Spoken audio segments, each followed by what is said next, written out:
إن الحمد لله نحمده ونستعينه ونستغفره ونعوذ بالله من شرور أنفسنا ومن سيئات أعمالنا من يهده الله فلا مضل له ومن يضلل فلا هادي له وأشهد أن لا إله إلا الله وأشهد أن محمدا عبده ورسوله أما بعد فإن خير الحديث كتاب الله وخير الهدي هدي محمد صلى الله عليه وسلم وشر الأمور محدثاتها وكل محدثة بدعة وكل بدعة ضلالة وكل ضلالة في النار. أعوذ بالله من الشيطان الرجيم. بسم الله الرحمن الرحيم. يا أيها الناس اتقوا ربكم الذي خلقكم من نفس واحدة وخلق منها زوجها وبث منهما رجالا كثيرا ونساء واتقوا الله الذي تساءلون به والأرحام إن الله كان عليكم رقيبا. يا أيها الذين آمنوا اتقوا الله وقولوا قولا سديدا يصلح لكم أعمالكم ويغفر لكم ذنوبكم ومن يطع الله ورسوله فقد فاز فوزا عظيما. يا أيها الذين آمنوا اتقوا الله حق تقاته ولا تموتن إلا وأنتم مسلمون. يا أيها الذين آمنوا اذكروا الله ذكرا كثيرا وسبحوه بكرة وأصيلا. هو الذي يصلي عليكم وملائكته ليخرجكم من الظلمات إلى النور وكان بالمؤمنين رحيما. رب اشرح لي صدري ويسر لي أمري واحلل عقدة من لساني يفقهوا قولي. معزز سامعین حاضرین جمعہ، ہر قسم کی تعریفات، توصیفات، کبریائی، حمد و ثنا، ستائش اللہ رب العالمین کے لیے لائق و زیبا ہے، جو ہم سب کا خالق، ہم سب کا مالک ہے۔ ہم سب کے بے شمار گناہوں، معصیتوں کے باوجود بھی اللہ تعالیٰ کی رحمتیں، اللہ تعالیٰ کی شفقتیں ہم پر نچھاور رہتی ہیں۔ الحمدللہ رب العالمین، سبحان اللہ و بحمدہ، سبحان اللہ العظیم۔ بے شمار انگن درود و سلام ہو تمام انبیاء کرام علیہ الصلوۃ والسلام پر، خصوصاً آخری رہبر، آخری رہنما، جنہوں نے بے شمار مصائب و آلام، مشقتیں، پریشانیاں برداشت کر کے اللہ کے میسج کو، اللہ کے پیغام کو دنیا والوں تک بھی پہنچایا، جن کا نام نبی اسم گرامی احمد مصطفیٰ محمد مصطفیٰ صلی اللہ علیہ وسلم ہے۔ اللہم صلی علیہ، اللہم بارک علیہ۔ حضرات، جیسے کہ آپ کو معلوم ہے کہ پچھلے جمعہ میں گفتگو آپ کے سامنے رکھی گئی تھی مسجد اقصیٰ کی فضیلت۔ بہت ساری باتیں آپ کے سامنے مسجد اقصیٰ کے متعلق آئی تھی، بہت ساری جانکاری آپ کو مسجد اقصیٰ کے متعلق ملی ہوگی، اور اسی قسط کو آگے بڑھاتے ہوئے مسجد اقصیٰ کی فضیلت اور یہودیوں کی شرانگیزیاں، اس کے اوپر انشاءاللہ مختصر وقت میں چند ایک باتیں آپ کے سامنے انشاءاللہ رکھی جائیں گی۔ حضرات، مسجد اقصیٰ بیت المقدس وہ سرزمین ہے جہاں میدان محشر بقا ہوگا، وہ پورا علاقہ بیت المقدس کا، عرفات کا، ملک شام کا پورا وہ میدان محشر بنے گا۔ ساری دنیا سے لوگ اسی طرف، اسی جانب رخ کریں گے جب قیامت قائم ہوگی۔ وہ سرزمین ہے جس کی قسم اللہ تعالیٰ نے کرائی ہے، انبیاء کی سرزمین ہے، انبیاء کا مدفن ہے وہ سرزمین۔ حضرات، بیت المقدس، مسجد اقصیٰ مسلمانوں کا قبلہ اول ہے۔ نماز کی فرضیت کے بعد اللہ کے نبی صلی اللہ علیہ وسلم 17 ماہ تک 17 منتھ مسجد اقصیٰ کی طرف رخ کر کے نمازیں ادا کرتے رہے۔ قبلہ اول ہے مسجد اقصیٰ، لیکن اللہ کے نبی صلی اللہ علیہ وسلم کی خواہش تھی کہ میرا قبلہ بیت اللہ ہو جائے، مسجد حرام ہو جائے، وہ قبلہ ہو جائے جو حضرت ابراہیم علیہ السلام کا قبلہ تھا، ابراہیم علیہ السلام کی تعمیر کردہ مسجد ہے بیت اللہ مسجد حرام، اللہ کے نبی کی خواہش تھی. تو اللہ تعالیٰ نے اس کو قرآن مقدس میں یوں بیان فرمایا ہے، سورہ بقرہ 2 پارہ آیت نمبر 144. اللہ فرماتا ہے قد نرى تقلب وجهك في السماء فلنولينك قبلة ترضاها فول وجهك شطر المسجد الحرام وحيث ما كنتم فولوا وجوهكم شطرا. اللہ فرماتا ہے کہ محبوب قد نرى، ہم دیکھ رہے ہیں آپ کی نگاہیں بار بار آسمانوں کی طرف اٹھ رہی ہیں اور ہم وہی قبلہ بنا دیں گے جس کو آپ پسند کر رہے ہیں. اپنے چہرے کو مسجد حرام کی طرف پھیر لیں. آپ جہاں کہیں بھی رہیں مسجد حرام کی طرف اٹھ کر کے نماز ادا کریں. اس وقت اللہ کے نبی صلی اللہ علیہ وسلم مدینہ منورہ آ چکے تھے. مدینہ منورہ کی ایک مسجد میں اللہ کے نبی غالباً عصر کی نماز پڑھا رہے تھے. نمازی کی حالت میں تحویل قبلہ ہو گیا. اللہ کے نبی نمازی کی حالت میں قبلے کی طرف پھر گئے. سارے صحابہ قبلے بیت اللہ کی طرف ہو گئے. مسجد اقصی سے بیت اللہ کی طرف اپنا قبلہ کر لیا. اس مسجد کا نام بھی پڑ گیا مسجد القبلتین جو مدینہ منورہ میں. حضرت مسجد اقصی یہ قبلہ اول رہا ہے مسلمانوں کا.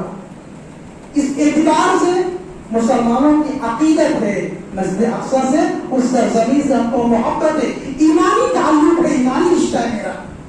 وہاں کے رہنے والوں سے ایمانی رشتہ، اس مسجد سے ایمانی رشتہ، اس سرزمین سے ایمانی تعلق ہے، کیونکہ وہ سرزمین انبیاء کا مسکن، انبیاء کا مدفن، انبیاء کی آماج گاہ ارض فلسطین بیت المقدس.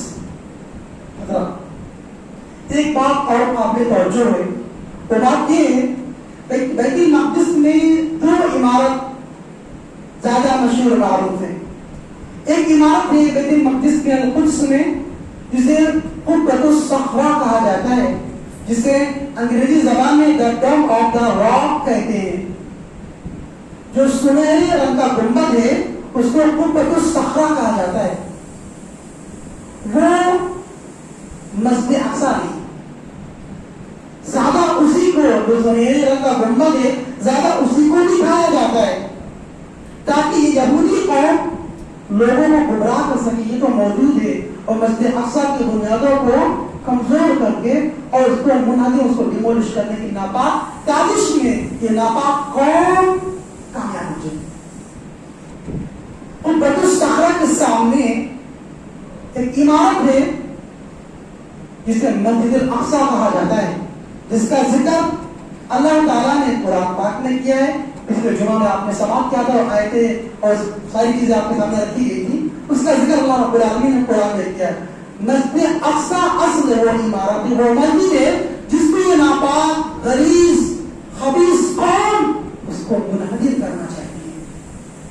قبۃ الصخرہ کیا ہے؟ قبۃ الصخرہ کی الگ تاریخ ہے. قبۃ الصخرہ کی the dome of the rock اس کی الگ تاریخ ہے. اس کے بارے میں یہ بیان کیا جاتا ہے کہ جہاں پر وہ گنبد بنا ہوا ہے وہاں پر اللہ کے نبی صلی اللہ علیہ وسلم کھڑے ہوئے تھے، جبریل امین ساتھ میں تھے. وہ اصل میں چٹان تھی، وہیں سے آسمان کی طرف چڑھے تھے، آسمان کی طرف وہیں سے اٹھے تھے اوپر جانے کے لیے. اسی مقام پر جہاں وہ قبۃ الصخرہ ہے، سنہرا رنگ کا گنبد آپ دیکھتے رہتے ہیں ویڈیوز میں، اس جگہ پر وہاں پر کھڑے ہو کر کے اللہ کے نبی آسمان کی طرف سفر شروع ہوا تھا. اس کے بعد وقت گزرتا گیا. عبد الملک بن مروان اس کے انٹیریئر میں اس کی جب سلطنت آئی، اس کی حکومت آئی، اس نے اس مقام پر عقیدت کے طور پر کہ اللہ کے نبی کے قدم یہاں پڑے تھے تو وہاں پر اس نے یہ گنبد تعمیر کر دیا تھا. اس کی یہ تاریخ ہے. عبد الملک بن مروان جب بادشاہ آیا اس نے وہاں پر گنبد تعمیر کر دیا تھا. بلکہ مسجد اقصی جو ہے وہ اول مرحلہ میں حضرت اسحاق علیہ السلام نے اس کی بنیاد رکھی، تجدید کیا اور اس کو تعمیر نو حضرت سلیمان علیہ السلام کے ذریعے عمل میں آتی ہے. اسی مسجد کی جانب وہاں کے رہنے والے مسلمان باشندے نماز پڑھنے کے لیے جاتے ہیں تو ان پر یہ غلیظ یہودی قوم شر اور ظلم کرتی ہے. اور نہ جانے 1947 1948 سے لے کر کے لاکھوں مسلمانوں کے، مردوں کے، عورتوں کے، بچوں کے، بوڑھوں کے، ضعیفوں کے خون سے ناپاک یہودیوں کے ہاتھ دستخط ہیں، ان کے ہاتھ رنگے ہوئے ہیں، پھر ان کو سکون دیا تھا، ان کو سکون دیا تھا کہ یہودی کو وہ غلیظ قوم ہے، وہ ناپاک قوم ہے، پوری دنیا کو اپنا غلام بنانا چاہتے ہیں، پوری دنیا کو اپنا غلام بنانا چاہتے ہیں، یہ اپنے علاوہ کسی کو نہیں سمجھتے، اپنے علاوہ یہ قوم کسی کو نہیں سمجھتی ہے، یہی اپنے آپ کو کہتے ہیں ہم ہی جنت میں داخل ہوں گے، ہم ہی اللہ تعالیٰ کے مقرب ہیں، اور پوری دنیا میں ان کی غلاظتیں، ان کی شرانگیزیاں عام ہے۔ یہ قوم پوری دنیا کو اپنا غلام بنانا چاہتی ہے، پوری دنیا کو اپنے قبضے میں کرنا چاہتی ہے، اتنی زیادہ ظالم قوم ہے اس وقت۔ اور تقریباً 1.5-2 سال سے اس سرزمین پر یہ ظالم صہیونی صہیونی طاقتیں جس قدر ظلم، بربریت اور وہاں پر قتل غارتگری کا بازار گرم کر کے رکھے ہیں، پوری دنیا دیکھ رہی، پوری دنیا دیکھ رہی کس قدر ان ظالموں نے وہاں پر ظلم کیا ہے، وہاں پر بچوں کے ساتھ ایسے ایسے ویپنس استعمال کیے کہ مارے، ان کے گھروں کے ساتھ ان کے جسد، ان کے جسم بھی کئی 100 فٹ ان پر ہوا میں اڑ گئے، پھر بھی ظالم قوم کو سکون نہیں، اس کو ترس نہیں آتا، اس کو رحم نہیں آتا، اتنی زیادہ یہ ظالم قوم ہے، اتنی زیادہ شرانگیز یہ قوم ہے۔ ان کے گھروں کو مسمار کر دیا، ان کے گھروں کو ختم کر دیا۔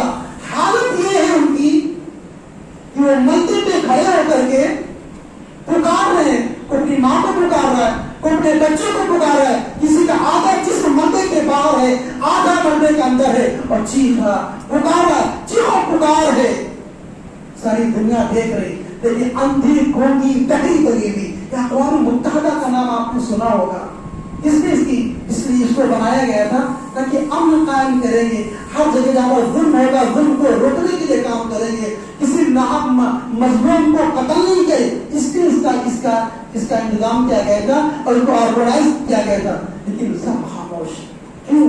وجہ یہ کہ وہ قوم مسلم ہے، وہ انبیاء کی سرزمین ہے، اور وہ سب کے سب انبیاء کی نسل کے ہیں، اس لیے خاموش رہے بیٹھے ہوئے۔ ان کو فرصت نہیں ان ملکوں سے لاشوں کو نکالنے کی فرصت نہیں، بھوکے پیاسے کھانے کے بہانے ان کو بلایا جا رہا، اور یہ ظالم قوم کو اتنا ترس نہیں۔ آج پوری دنیا میں آپ دیکھو کئی کتوں کے حقوق کی بات ہو رہی، ان کے حقوق دیے جائیں، کہ جانوروں کے حقوق کی بات ہو، جانوروں کی تحفظ کیا جائے، ان سب چیزوں سے زیادہ ایک پرندہ روڈوں پر پھنس جاتا ہے، اس کے لیے ایمرجنسی ٹرین آ جاتی ہے، اس کو اتارا جاتا ہے، اور یہاں لاکھوں فلسطینی، لاکھوں مسلمان موت کی گھاٹ اتار دیے گئے، ساری دنیا خاموش، تماشا بنی ہوئی ہے۔ اور یہ ناپاک شجر خبیثہ، یہ ناپاک ریاست یورپ امریکہ کی تائید سے اس شجر خبیثہ کو، اس سلگتے ہوئے دہتے ہوئے رشتے ہوئے زخم کو وہاں پر لگایا گیا ہے، عربوں کے بیچوں میں اس کو بسایا گیا ہے، اس لیے تاکہ پوری دنیا میں ان عربوں کے اندر امن اور چین سکون برقرار نہ رہ سکے، اس بنا پر ان ناپاک قوم کو وہاں پر بسایا گیا۔ آپ کو معلوم ہے اس یہودی قوم کو پوری دنیا میں، پوری دنیا کے اگر میں کہوں پوری دنیا کے کسی بھی ملک نے اپنی یہاں پناہ نہیں کی تھی، ساری کنٹریز جانتی تھی، سارے ملک جانتے تھے یہودی قوم بڑی غلیظ قوم ہے، بڑی گندی قوم ہے، بڑی خبیث، کسی ملک نے ان کو پناہ نہیں دی تھی۔ بیچارے مسلمان فلسطین کے ان لوگوں نے ترس کھایا، نوبت کیا سامنے، اور ان کو پلان وہاں بسایا گیا، آباد کیا گیا تاکہ یہ ظلم زیادتی کر سکے وہاں پر، اس شجر خبیثہ کو وہاں پر اگایا گیا، اور جب اگ کر کے بڑا ہو گیا تو آج کیا ان لوگوں کو ساتھ کر رہے ہیں جو لوگ ان کو بنا دیے تھے۔ حضرات حالات بڑے ناگفتہ میں، ارض فلسطین مسجد اقصی کی امت محمدیہ عالم اسلام متحد نہیں، عالم اسلام متحد نہیں ہے، ورنہ آج یہ منظر نہ ہوتا، ورنہ آج یہ نقشہ نہ ہوتا، اگر متحد ہوتے آج یہ نقشہ نہ ہوتا جو نقشہ جو ابھی پیش کر رہا ہے۔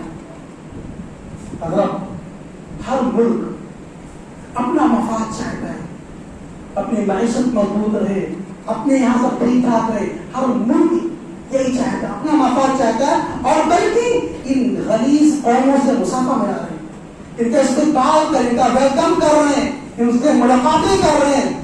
اور اللہ تعالیٰ نے قرآن میں بالکل ایکسپلین کر دیا، واضح کر دیا، وَلَن تَرْضَىٰ عَنْكَ الْيَهُودُ وَلَا النَّصَارَىٰ حَتَّىٰ تَتَّبِعَ مِلَّتَهُمْ. اللہ فرما رہا ہے وَلَن تَرْضَىٰ، لن، ہرگز وَلَن تَرْضَىٰ عَنْكَ الْيَهُودُ وَلَا النَّصَارَىٰ، یہود اور نصارہ تم سے راضی نہیں ہو سکتے، تم سے خوش نہیں ہو سکتے، یہاں تک کہ تم کے مذہب کو اختیار کر دو. یہ دوستیاں کر رہے ہیں، لیکن وہ ظالم قوم کبھی خوش ہونے والی نہیں، وہ تم سے راضی نہیں ہو سکتی. دوسرے مقام پر اللہ فرما رہا ہے یا ایھا الذین آمنوا لا تتخذوا اليهود والنصارى اولیاء بعضهم اولیاء بعض. اللہ فرما رہا ہے ایمان والو، ان کو اپنا دوست مت بناؤ، اپنا رازدار مت بناؤ. یہ آپس میں اپنے دوست ہیں، تمہاری بات آتی ہے تو وہ لوگ آپس میں مل کر کے تمہارے پر ظلم کرتے ہیں. ان کو دوست نہ بناؤ، اپنا رازدار بناؤ، ہر ملک اپنے مفاد میں. حضرات، مسجد اقصیٰ سے ہمارا ایمانی تعلق ہے، اس کا تحفظ، اس کی حفاظت ہر مسلمان کی، امت مسلمہ میں ہر شخص کی واجبی ذمہ داری ہے کہ اس کے درد کو محسوس کرے. وہ غاصب، وہ ظالم، وہ یہودی قوم جو ظلم کر رہی ہے، اس کے ظلم کو اپنا درد سمجھے، اس کے ظلم جو وہاں کے ان مقدس زمین کے مسلمانوں پر جو یہ ظلم کر رہے ہیں، اس کے درد کو ہر مسلمان پر واجبی ذمہ داری کہ اس کے درد کو محسوس کرے. کیوں؟ اس سے میرا ایمانی تعلق ہے، وہ کلمہ گو ہے، وہ محمد رسول اللہ کے ماننے والے ہیں، اور قبلہ مسجد حرام کی طرف رک کر کے نماز پڑھنے والے ہیں، اور انبیاء کی سرزمین ہے جس میں ان کا درد محسوس کرے، ان کا درد محسوس کرے. ایک مسلمان دوسرے مسلمان کا نہیں ہوتا. اللہ کے نبی فرمائے اگر جسم میں کسی اعضاء میں تکلیف ہوتی ہے تو پورا جسم وہ درد اور تکلیف محسوس کرتا ہے. اسی طریقے سے امت مسلمہ کی مسلم قوم ہے، اگر کسی بھائی کو تکلیف ہے، دوسرا بھائی اس کی تکلیف کو سمجھے، محسوس کرے، اس کے درد کو دور کرنے کی کوشش کرے، اس کے جو بھی ہو سکے اپنی ذات کے ذریعے اس کا تعاون کرے. یہ ایک مسلمان کی واجبی ذمہ داری ہے کہ اپنے مسلم بھائی کا درد کو محسوس کرے، اس کو درد نہ پہنچائے، اس کو تکلیف نہ پہنچائے، اس کی بھی بیزاری نہ کرے. تم نمازی بھی ہو، تمہارے دل میں کسی کی قدر نہیں، تم نمازی بھی ہو، تمہارے دل میں کسی کی رسپیکٹ نہیں، ایسے مسلمان ہیں. تمہارے دل میں کسی کے آہیں، کسی کی چیخیں، کسی کی کراہاں سن کر کے تم کو تکلیف نہیں ہوتی، تمہارے آنکھوں میں آنسو نہیں آتے، تمہارے دل میں لرزہ پیدا نہیں ہوتا ہے اس قوم کو دیکھ کر کہ کس طریقے سے وہ مصائب و آلام کا شکار ہے. حضرات، ہر شخص کی ذمہ داری ہے وہ اپنے دل میں درد محسوس کرے، اللہ سے دعا کرے کہ اللہ تعالیٰ بہترین سے بہترین ان کی اللہ تعالیٰ ان کی مدد فرمائے، اللہ تعالیٰ ان پر رحم فرمائے، ان کے اجڑے ہوئے گھروں کو اللہ تعالیٰ آباد کر دے، اللہ تعالیٰ ان کے اجڑے ہوئے گھروں کے اندر رونقیں اور اللہ تعالیٰ خوشیاں پیدا فرما دے. حضرات، آج بڑی خوشیوں سے رہ رہے نا، کوئی احساس نہیں ہوتا نا کہ اپنی جان پر، اپنے گھر پر، اپنی فیملی پر کانٹا چبھتا ہے نا، تب احساس ہوتا ہے درد کیا ہوتا ہے. ابھی جیسے کہ احساس ہو رہا ہے دوسرے کے گھر گرے تکلیف نہیں ہوتی کہ میرا نہیں نا، اپنا گرے گا نا تب احساس ہوتا. دوسرے کے بیٹے کی موت لنچنگ ہو جائے احساس نہیں ہوتا. اسٹیٹ کا ہم سے کیا لینا دینا، ہم تو کما رہے ہیں، میری تو دکان چل رہی، میرا تو آفس چل رہا، میرا پیسہ ہے. لیکن اپنے یہاں ہوگا وہ نہیں آواز اٹھائے گا تب احساس ہوتا ہے یار درد کیا ہوتا ہے، درد کیا ہوتا ہے، درد کیا ہوتا ہے. دوسرے کے بیٹے پر کیا گزرتی احساس نہیں، اپنی اولاد پر جب گزرے گی، اپنی اولاد پر جب پڑے گی تب احساس ہوگا کیا ہوتا ہے درد، کیا دوسری اولاد کی محبت ہوتی ہے. حضرات، درد محسوس کریں.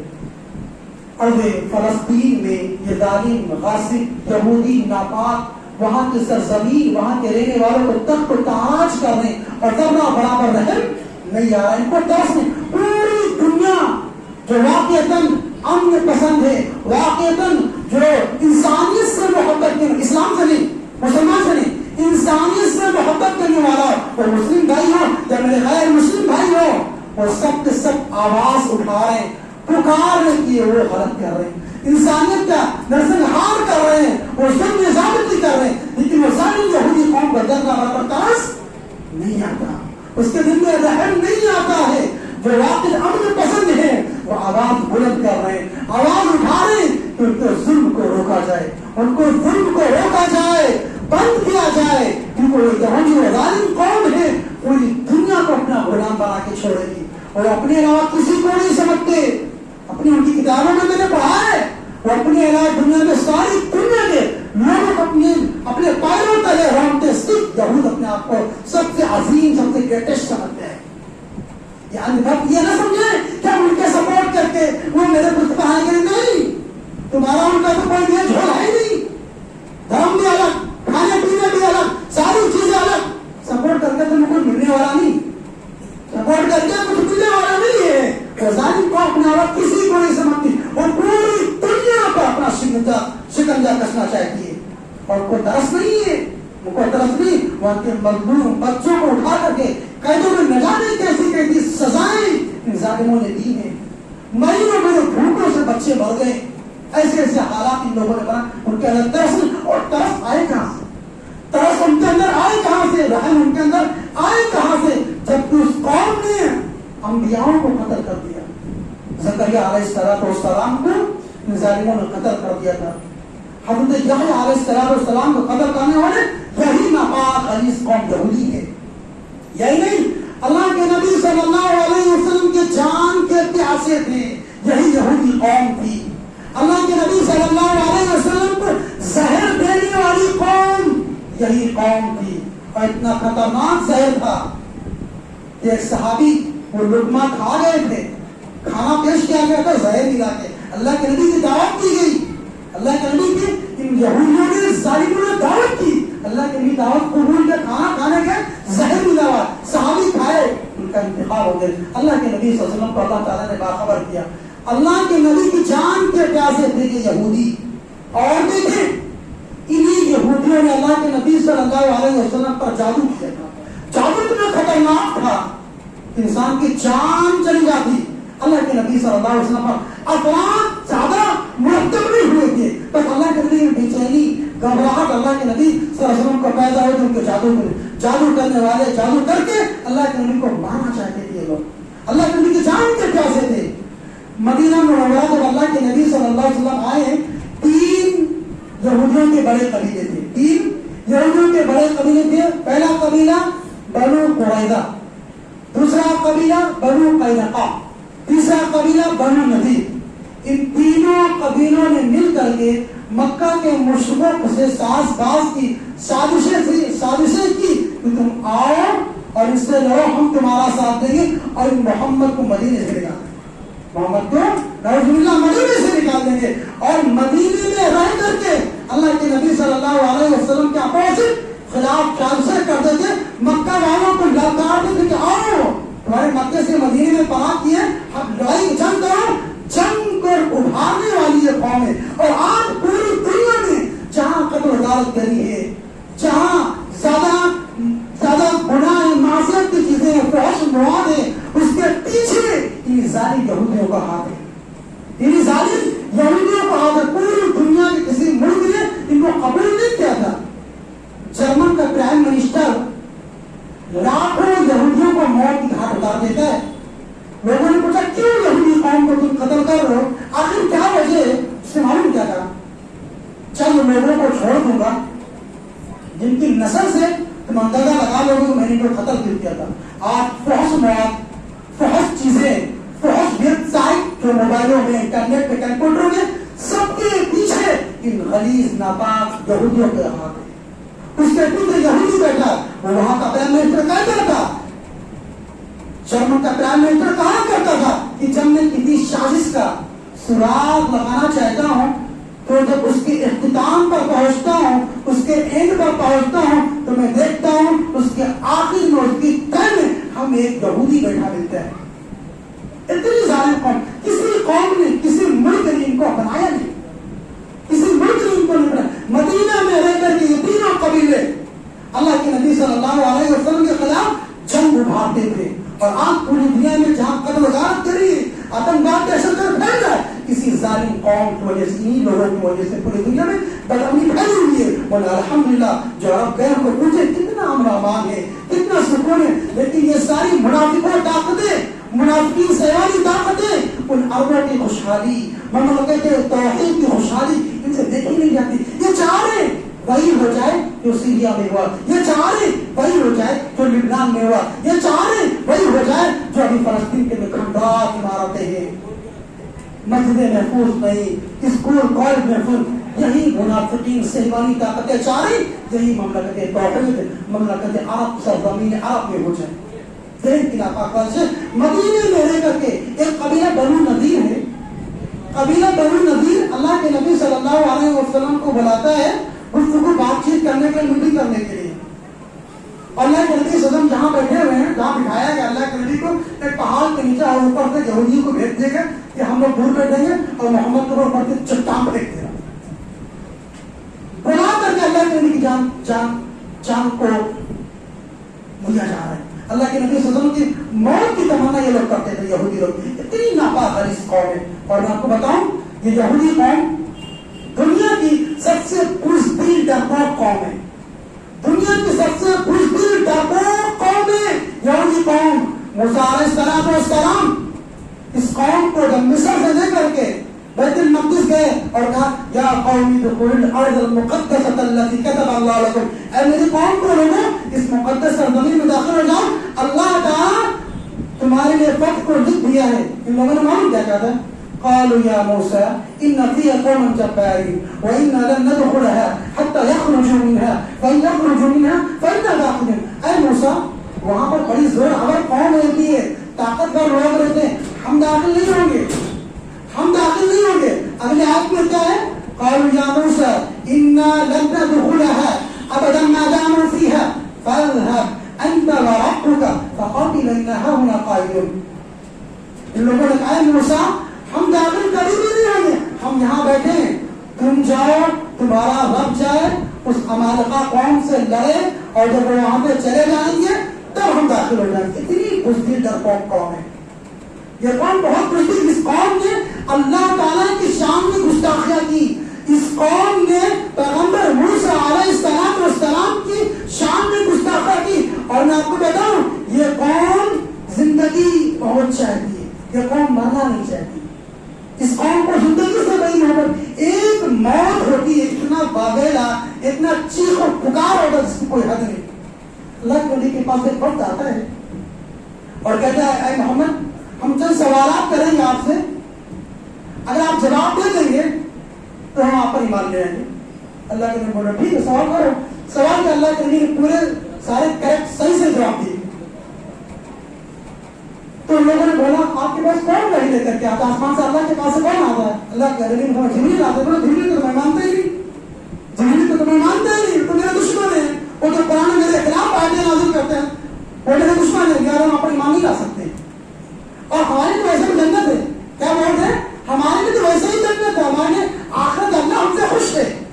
ایسا کہتے ہیں وقالوا لن يدخل الجنة إلا من كان هودا أو نصارى. کہتے ہیں یہودی نصارہ کے علاوہ کوئی جنت میں داخل نہیں ہوگا. یہ یہودی کہتے ہیں اللہ کے نبی سے کوئی داخل نہیں ہوگا. اللہ تعالیٰ کہہ رہا محمد ان کو مبالغہ کی دعوت دو، اگر بولو اگر تم واقعتاً اپنے دعوے میں سچے ہو، اور مبالغہ کرتے ہیں اور مبالغہ کرتے ہیں کہ جو اپنے دعوے میں جھوٹا ہو اس کو موت آ جائے، اس بات پر مبالغہ کرتے ہیں. یہودی آتے ہیں اللہ کے نبی بولتے ہیں مبالغہ کرتے ہیں کہ جو اپنے دعوے میں جھوٹا ہوگا اس کو موت آ جائے گی، اور لوگ مکر جاتے ہیں اور بھاگ جاتے ہیں. کیوں؟ اللہ فرماتا ہے وَلَتَجِدَنَّهُمْ أَحْرَصَ النَّاسِ عَلَىٰ حَيَاةٍ. یہ لوگ سب سے زیادہ زندگی کے حریص ہیں. وَمِنَ الَّذِينَ أَشْرَكُوا، اور مشرکوں سے زیادہ زندگی یہ لوگ چاہتے ہیں. آگے اللہ فرماتا ہے يَوَدُّ أَحَدُهُمْ لَوْ يُعَمَّرُ أَلْفَ سَنَةٍ. اگر ان کو ہر ایک شخص ان میں سے 1000 سال جینے کی چاہت رکھتا ہے. يَوَدُّ أَحَدُهُمْ لَوْ يُعَمَّرُ أَلْفَ سَنَةٍ. ہر یہودی چاہتا ہے میں 1000 سال کی ہوں. یہ مرنا نہیں چاہتے ہیں، بزدل قوم ہے، ڈرپوک قوم ہے. اور یہ ساری چیزیں میں نے آپ کے سامنے قرآن سے رکھی ہے. لہٰذا یہ ناپاک غلیظ قوم موت مرنا نہیں چاہتی، زندگی کو بڑی عزیز ہے. اور جو مومن ہوتا ہے نا، جو ایمان والا ہوتا ہے نا، جو نبی صلی اللہ علیہ وسلم کو ماننے والا ہوتا ہے، اس کو موت عزیز ہوتی ہے. موت اس کو عزیز و موت سے محبت کرتا ہے، موت سے بھاگتا نہیں، موت سے گھبراتا نہیں، موت سے پیچھے نہیں ہٹتا۔ مومن کو موت عزیز ہوتی ہے، اور منافق کو، مشرک کو، جو اللہ کا دشمن ہے، اس کو زندگی عزیز ہوتی ہے۔ بہت ساری باتیں ہیں، اللہ تعالیٰ سے دعا ہے کہ اللہ تعالیٰ ارض فلسطین میں اللہ تعالیٰ اپنی رحمت نازل فرمائے، ان کو گھروں میں اللہ تعالیٰ خوشیاں نازل فرمائے۔ یا الہ العالمین، یہ ظالم قوم کو ظلم پوری دنیا میں بربریت بچا کے رکھی، یا اللہ تو سخت سزائیں دے، اللہ تعالیٰ اپنے عذابات کے سخت کو نازل فرما۔ یا اللہ تو بڑا رحم کرنے والا ہے، یا اللہ تو بڑا کرم کرنے والا، یا اللہ ہمارے بھارت کے رہنے والوں کے اللہ وہ ہر قسم کے شر سے اللہ تعالیٰ محفوظ رکھ، ہمارے ہندوستان کو اللہ تعالیٰ تو ہر قسم کے شر سے محفوظ رکھ۔ یا اللہ جو بے نمازی اللہ کو نمازی بنا دے، یا اللہ جو بیمار اللہ کو شفا کاملہ شفا عاجلہ عطا فرما۔ یا اللہ جو کاروبار بزنس کے اعتبار سے اللہ پریشان ہے، یا اللہ ان کے کاروبار بزنس کا بہترین انتظام اور انسلام فرما دیجیے۔ یا اللہ ہمیں جب تک زندہ رکھ، اسلام پر ایمان پر زندہ رکھ، ہمارا خاتمہ ہو ایمان پر ہو، اسلام پر ہو۔ آمین۔ بارک اللہ لنا ولکم فی القرآن العظیم ونفعني وإياكم بآيات الذکر الحکیم، انہ تعالی جواد الملک الرحیم۔